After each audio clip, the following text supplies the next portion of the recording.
I don't shake hands with staff. 5 words that would cost a billionaire everything she'd built in 20 years. A glass tower, a boardroom filled with power, and one black man standing in a crisp white shirt, briefcase in hand, silently absorbing the humiliation as a CEO screamed inches from his face. She saw a janitor, a nobody, someone beneath her crystal champagne flutes and corner office view. But what she didn't see was the signature on a $4 billion investment letter, folded quietly in that briefcase. What happens when racism costs you more than your dignity? What happens when the person you humiliate holds the power to destroy you with a single phone call? This is that story. Marcus Chen didn't look like $4 billion.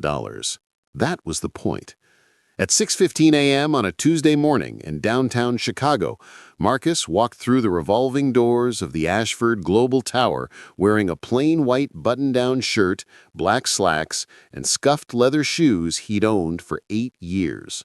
No Rolex, no designer briefcase, just a simple brown leather case his father gave him when he graduated from Howard University 20 years ago. He preferred it that way. While other venture capitalists arrived in chauffeured SUVs and $1,000 Italian loafers, Marcus drove a 7-year-old Honda Accord and blended into the morning crowd of office workers grabbing coffee. He'd built his career and his fortune on being underestimated. People talked freely around invisible men. They revealed their true character when they thought no one important was watching. And Marcus was always watching.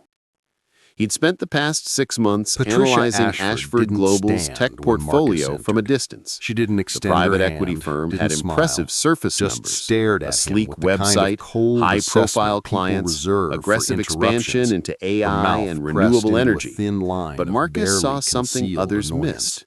They were Your Chen overextended, capital? bleeding Her voice cash on carried the 3 sharp continents, edge of someone desperately confirming hunting a for a mistake. major capital infusion Marcus Chen, before their yes. Q4 earnings He extended report his hand exposed the across cracks. her desk. He'd come Patricia to deliver lifted that his hand infusion, like it was $4 contaminated. billion I from don't his shake investment hands with consortium, staff. a coalition The of words black-owned landed venture like funds, ice water. pension groups, and Marcus family slowly offices lowered he'd his hand, quietly assembled keeping his over expression 15 neutral. years. 20 Money that could years in save predominantly Ashford white Global financial or spaces destroy them, had taught him depending to on how swallow this these meeting moments went. whole. The To lobby maintain was all composure marble and when glass, people showed you with a exactly waterfall who they feature were. that probably cost more I'm than not most staff, people's Miss houses. Ashford. I'm Young here for our professionals 9 in a.m. sharp investment suits meeting. rushed past, eyes Patricia's glued eyes to phones. narrowed. She Security glanced at her guards nodded assistant hovering politely near at the the parade door. of wealth flowing through the Jennifer, scanners. what is this? No one looked twice at Marcus. Jennifer stammered, He signed pulling out in her at the tablet. reception desk. The young woman barely Chen glanced up Capital from her meeting? screen The venture and took the capital elevator firm to the interested in the 47th partnership floor, opportunity? the executive suite. Chen Capital. Floor-to-ceiling Patricia windows repeated the framing name Lake slowly, Michigan like a looking painting. Marcus up and down, Conference rooms taking in named his after simple famous shirt, investors, his worn the briefcase, kind of a lace his that black whispered, skin. "You've made it," You're telling to me everyone who this walked is through. the investment group we've been Marcus waiting on? had been in 100 The rooms like this. skepticism in her voice He knew the wasn't performance, subtle. It the was a posturing, sledgehammer. the subtle tests That's of correct. dominance, I represent disguised a as consortium hospitality. of... He also You- knew that didn't you Patricia even Ashford, go to business the billionaire school? CEO Patricia whose name interrupted, crowned the leaning building, back in had her no chair idea with arms who he crossed. was. Where did you His get your assistant had MBA? scheduled the meeting under his firm's legal Howard name, for undergrad, Chen Wharton Capital for my Ventures, MBA. with minimal details. Patricia made a small just sound, investment something discussion between a and scoff capital and a laugh. partnership opportunity. Wharton. Interesting. Patricia's team had been She said it hungry like enough she to didn't accept believe him, without too like many credentials questions. only counted when Now, they came standing in the wrapped waiting right area skin outside her tone. office, Marcus checked felt his the watch. familiar burn start in 8:58 his a.m. chest. The meeting Stay was scheduled professional. for 9 a.m. Stay calm. Through He'd the done glass this dance walls, too many he could see times to let Patricia it in break her him office. now. Ice blonde Miss hair Ashford, pulled back he said, severely. I've Cobalt reviewed blue your suit Q3 that probably portfolio cost extensively. $5,000. Your European barking orders expansion into is a phone. hemorrhaging resources. She moved your like AI someone who division never missed heard the word projections no by 40%, and wasn't planning and you're to 3 start. months from a liquidity A young crisis assistant unless you approached secure Marcus major nervously. capital. I'm here to Mr. discuss Chen, a $4 Miss Ashford billion is running a few minutes investment that behind. could stabilize. Can I get you a water, $4 billion. coffee? Patricia I'm laughed, fine, thank you. actually laughed. The assistant You walked hesitated. in here with a beat-up Actually, briefcase there's and a been shirt from small Target talking confusion. about $4 Miss billion. Ashford thought you were part of the I prefer to keep facilities things simple. team for No, the air conditioning you prefer repair. to waste my if you time. could just Patricia stood Marcus smiled abruptly, gently. anger He'd flushing heard this her song cheeks. before. I don't I know have what a kind 9 of a.m. game you're appointment. playing, but I have Investment real discussion. investors to meet with. Right, Serious yes, people. but not the assistant's whatever phone this buzzed. is. She glanced at it, She face waved her paling hand slightly. dismissively at Marcus, Oh, the gesture dripping Ms. with Ashford contempt. will see you now. Marcus remained But as still, Marcus picked his up his voice quiet briefcase and but moved firm. toward the office, I'm as he noticed serious as something they in come, Patricia's Miss Ashford. expression as she Maybe looked if through you'd the glass. asked about my credentials recognition. instead of making assumptions. Irritation. Assumptions. Like someone had put Patricia's the wrong voice item on her rose calendar, sharply. and she you was show about up to make looking it like you're here everyone's to problem. fix the copiers and Marcus expect felt me the to believe familiar you weight control settle $4 into his billion? chest. The Do you know how exhausting insulting awareness this is? that he was Do you about know to how fight many a battle real he investors would shouldn't kill have to for a fight meeting with me? just to be seen I'm as a human. real investor. He You're a straightened his joke. shoulders and Patricia's walked face through the twisted door. with condescension. Patricia Ashford Jennifer, didn't please stand when escort Marcus Mr. entered. Chen out of the Didn't building extend her and find hand. out who scheduled Didn't this smile. disaster so Just they can stared clean at out their him with desk. the kind of cold assessment Jennifer looked people mortified. reserve for Miss interruptions. Ashford, his Her firm's mouth initial pressed into a paperwork thin all checked line out. of barely I concealed don't care. annoyance. Look at him. Your Patricia jabbed a Chen finger capital? toward Marcus. Her Does he voice look carried like the sharp someone who edge of controls someone billions? confirming a Does he mistake. sound like someone Marcus Chen, who belongs yes. in this He office? extended his hand The across her subtext desk. was crystal clear. Patricia looked at his She hand wasn't like it was questioning his contaminated. credentials. I She don't was shake questioning hands his with right staff. to exist The in her words world. landed like ice water. Marcus felt the Marcus fury slowly building lowered his behind hand, his calm keeping exterior. his expression Decades neutral. of these moments 20 years in crystallizing predominantly into one white financial sharp, spaces bright had point taught of him to rage. swallow these moments whole, But he kept to his voice maintain level. composure when people What showed you exactly am who I they were. supposed to look like? I'm not staff, Miss Miss Ashford. I'm here for our 9 Professional. a.m. investment meeting. Serious. Someone Patricia's I'd eyes actually narrowed. trust She with my glanced at her company's assistant future. hovering near the Patricia door. was nearly shouting Jennifer, now. Not what is some, this? Some Jennifer affirmative stammered, action pulling out her hire playing tablet. dress up The with investor Chen language Capital you meeting. probably learned The from venture YouTube. capital firm interested in There the it partnership was. opportunity. The mask fully Chen off. Capital. The Patricia other people in repeated the the office, name slowly, assistants, looking junior Marcus up partners and visible down, through the taking glass in walls, his simple had shirt, stopped his working. worn briefcase, Everyone was watching black the skin. billionaire CEO You're telling tear me into the black this man is the who had investment dared group enter we've been her waiting domain. on? The skepticism Marcus in her stood voice there, wasn't absorbing subtle. each It word was a like sledgehammer. bullets. Each That's one correct. landed. I represent Each a one consortium hurt. of. Did you But he even didn't go move, to business didn't school? raise his Patricia voice, interrupted, just watched leaning Patricia back in her reveal chair with herself arms completely. crossed. Where did you get your You MBA? Patricia Howard continued, for undergrad, her voice dripping Wharton with venom. for my MBA. You think you can walk Patricia into made a places small like this sound, and demand something respect between you a haven't scoff earned. and a laugh. You think throwing Wharton. around big numbers makes Interesting. you legitimate. She said it like But she I've didn't built believe this company him. with real like work, credentials real only intelligence, counted when they real, came wrapped in the right real skin tone. What? Marcus felt the interrupted familiar quietly. burn start in Real his chest. what, Miss Stay Ashford? professional, stay calm. He'd done Patricia this caught dance herself, too many times breathing to hard, let it break him realizing now. perhaps she Miss had Ashford, crossed a line I've she reviewed couldn't your walk back Q3 from. portfolio But the extensively. damage was done. Your European The words expansion is hung in the hemorrhaging air like resources. poison. Your AI division I missed think we're done projections here, by she 40%, said coldly. and you're 3 months Security from a will see liquidity you crisis unless you secure major Marcus capital. nodded slowly. I'm here to discuss a He $4 picked up his billion briefcase. investment that could You're right. stabilize. We are $4 done. billion! Patricia laughed, actually laughed. You walked in here with a beat-up briefcase and a shirt from Target talking He turned about toward the $4 door, billion? then paused. I prefer to keep things Just one simple. question before No, I you go. prefer to waste my time. Do you actually Patricia know stood who abruptly, I am? anger flushing Did her you cheeks. do any I don't know what research kind at of all game on you're Chen playing, Capital but I have Ventures real before investors to meet dismissing with. me? Serious people. Patricia's Not eyes flashed whatever with this fresh is. irritation. She waved I know her hand exactly what you dismissively are. at Marcus. Now get the out of my gesture office dripping before with I have you contempt. arrested for Marcus trespassing. remained still, Marcus his voice looked at quiet her for but a long firm. moment. I'm as serious Really as they come, looked Miss at her. Ashford. At the Maybe if you'd expensive asked about suit my and the credentials expensive instead of office making and the assumptions. expensive arrogance that Assumptions. came from Patricia's never being voice told rose no. sharply. From You never show up facing looking like you're here to consequences. fix the copiers and You expect me to should have believe you shaken control my $4 hand, billion? he said softly. Do you know how insulting this Then is? he walked Do you out. know how many real investors would kill for a meeting with me? The I'm elevator a doors real closed investor. on Patricia's You're a face, joke. red Patricia's with face anger, twisted with condescension. contempt. completely Jennifer, please certain escort of her Mr. righteousness. Chen out of the building. She had and no find out idea who what she'd scheduled this just done. disaster so they can clean No out their idea desk. that the man she Jennifer just looked humiliated mortified. in front of Miss her Ashford, entire his office firm's initial controlled paperwork more all wealth checked out. than her company's I don't entire care. market Look at valuation. him. Patricia jabbed a finger No toward idea Marcus. that his phone Does he look contained like someone who direct lines controls to pension billions? fund Does he managers, sound like someone university who endowments, belongs in this and office? investment The consortiums that subtext could was move crystal markets clear. with a single She wasn't questioning coordinated his decision. credentials. She was questioning No his idea right that to exist in her approximately world. 4 minutes, Marcus when felt Marcus the fury reached the building lobby behind and made his 3 calm specific exterior. phone calls, Decades of these moments entire crystallizing world into would one begin to sharp, collapse. bright point of rage. But he kept his voice level. What exactly am I supposed to look like, Miss Ashford? Professional, The elevator serious, descended. someone Marcus I'd stood actually perfectly trust with my still, company's case in future. hand. Patricia was His nearly reflection shouting staring now. back from Not the polished metal some doors. affirmative action hire wasn't playing angry dress-up anymore. with investor language you probably learned from focused. YouTube. There it was, the mask fully off. The other people in the office, assistants, junior partners visible through the glass walls, had stopped working. Everyone was watching the billionaire CEO tear into the black man who dared enter her domain. Marcus stood there, absorbing each word like bullets. Each one landed, each one hurt, but he didn't move, didn't raise his voice, just watched Patricia reveal herself completely. You people, Patricia continued, her voice dripping with venom, you think you can walk into places like this and demand respect you haven't earned. You think throwing around big numbers makes you legitimate. But I've built this company with real work, real intelligence, real what? Marcus interrupted quietly. Real what, Miss Ashford? Patricia caught herself, breathing hard, realizing perhaps she'd crossed a line she couldn't walk back from. But the damage was done. The words hung in the air like poison. I think we're done here, she said coldly. Security will see you out. Marcus nodded slowly. He picked up his briefcase. You're right. We are done. He turned toward the door, then paused. Just one question before I go. Do you actually know who I am?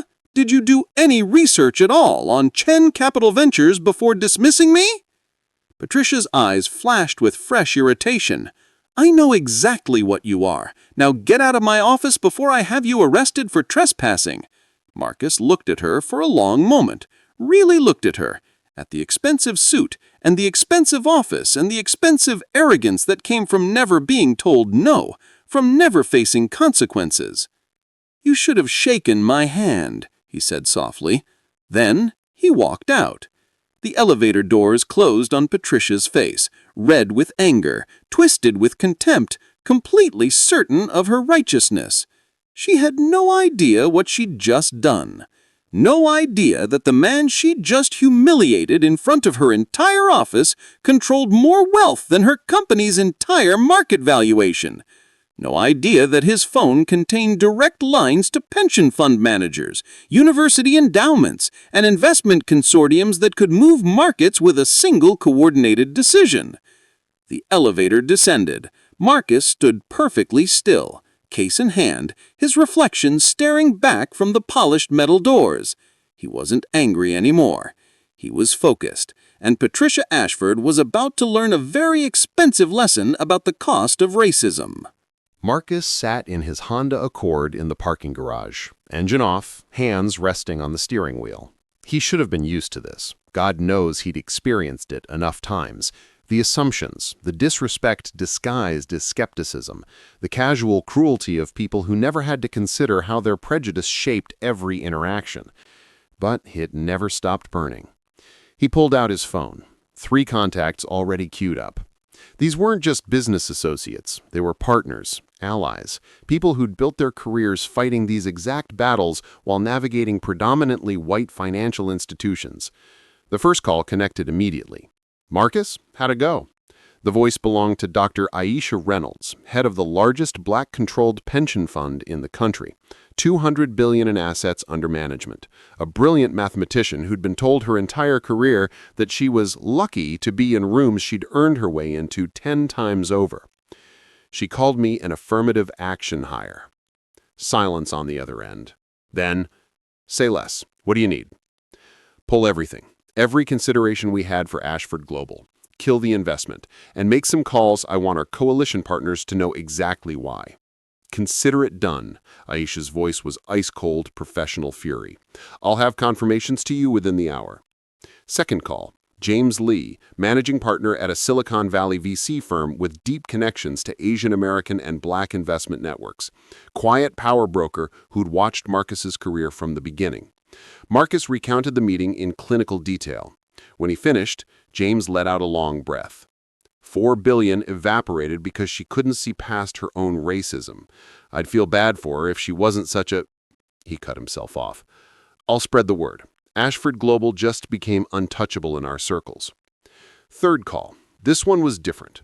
Regina Washington, investigative financial journalist, Pulitzer Prize winner, someone who'd built a career exposing exactly these kinds of patterns in corporate America, the way racism functioned in boardrooms and investment decisions, the astronomical cost of bias. Regina, I've got a story for you. I'm listening. Marcus laid it out. Not with emotion, with facts. Patricia's public statements about merit-based leadership.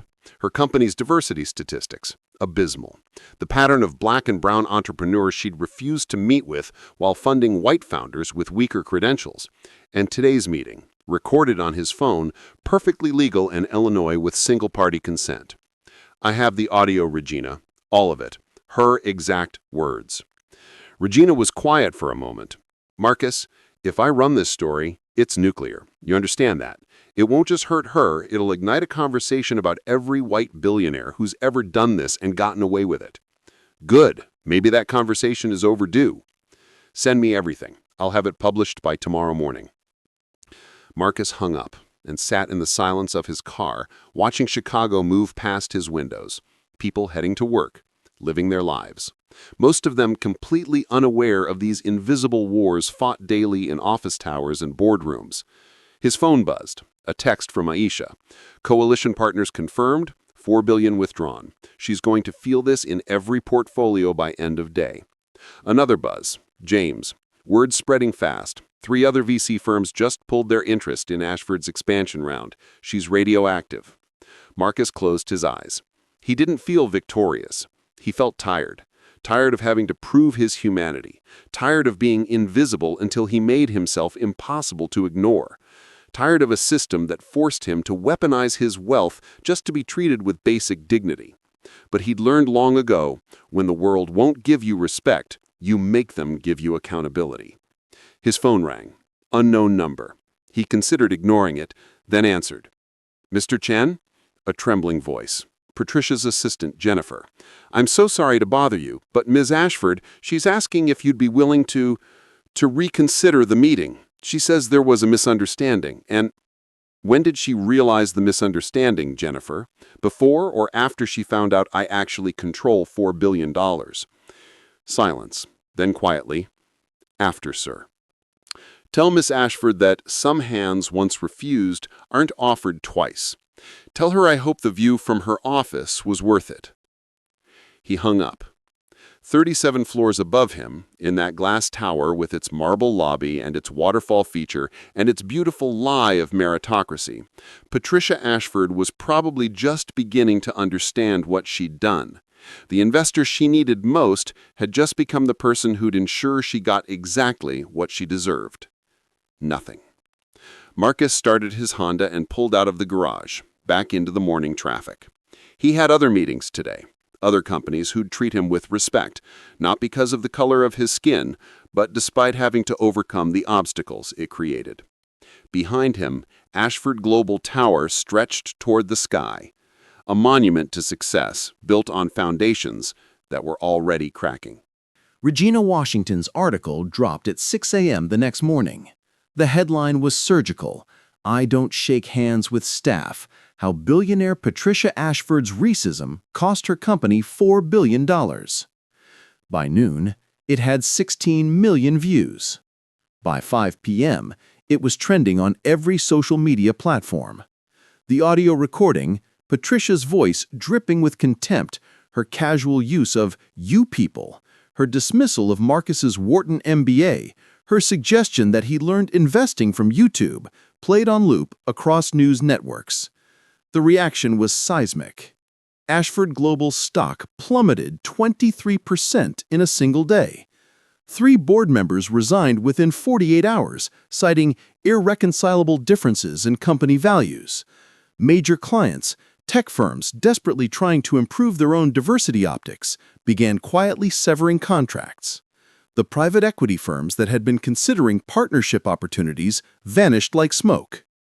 Patricia released a statement, naturally, the standard playbook. Taken out of context, doesn't reflect who I am. Deeply apologize if anyone felt offended. The half-hearted words of someone who'd never actually had to face consequences before. But this time, apologies weren't enough. This time, the cost was real. Marcus watched it unfold from his home office, a modest brownstone in a Chicago neighborhood Patricia would have never believed a $4 billion man would choose. He didn't feel triumph, didn't feel revenge satisfied, just a weary kind of justice. The exhausting victory of making someone finally understand that Black lives, Black dignity, Black humanity weren't optional considerations. The phone calls started coming, other Black investors sharing their own stories. The venture capitalist told he didn't look professional enough for a pitch meeting. The hedge fund manager asked if she was sure she understood the numbers.